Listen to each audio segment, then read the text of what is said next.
Good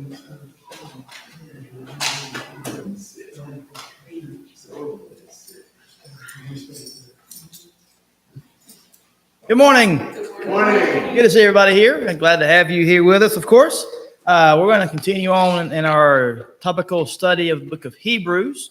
And so for this particular class, it's likely going to be a kind of a dual thing happening.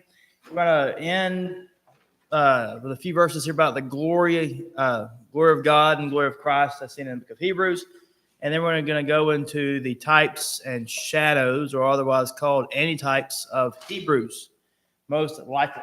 So the last two verses, though, that I want to draw our attention to in the book of Hebrews, dealing with glory, is found in Hebrews chapter number 8 and verse number 1. And this says that, now this is the main point of the book of Hebrews, of the things that we are saying.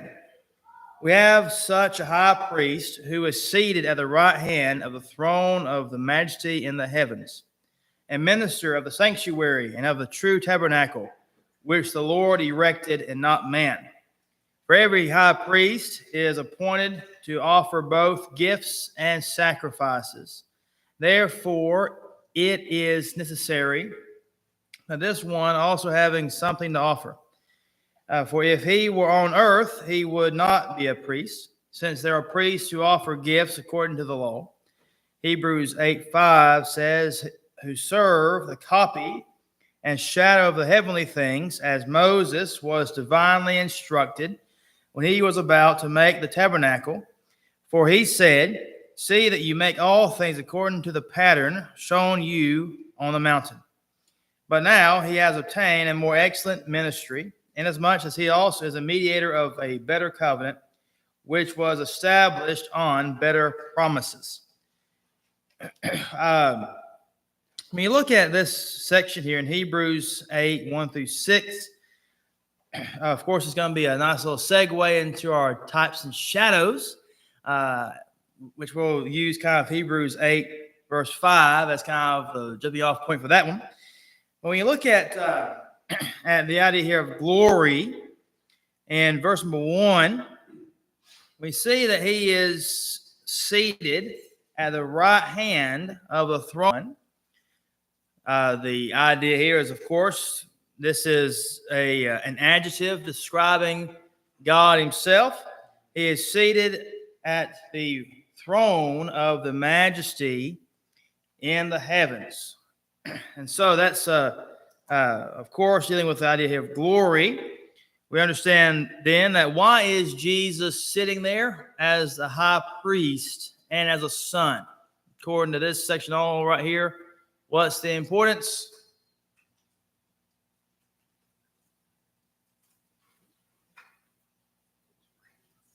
I know. What's the importance of him being high priest? Yeah, and sitting at the right hand of God. And it is probably the same answer you're thinking of, too.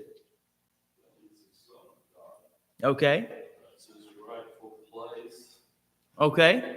He's a high priest because he was the giver of the new covenant, the gospel. Okay. And all, going back to the first of Hebrews, everything was entrusted to him. Yeah. So when you think about the Old Testament temple and you had the veil was intended to keep everybody else out. You cannot get in there for any reason. In fact, the high priest had to have bells on his garments that when he entered, they would know that he still is alive after you get out, because he would come into God's presence once a year. And so coming into God's presence was always seen as a place of tremendous holiness, seemingly untouchable holiness. And so the high priest himself would go in once a year on behalf of the people. They would only spend a certain amount of time, very, very short amounts of time in there taking care of things for the people. And yet, one of the 5 miracles at the cross was that he tore the veil from top to bottom. And then that meant that, of course, access is now granted fully now through Jesus. And so all of those things are very, I think, important. And so now as the new high priest, now instead of making sure everyone stays out, he's going to make sure everyone comes in. And you can now stay for as long as you want.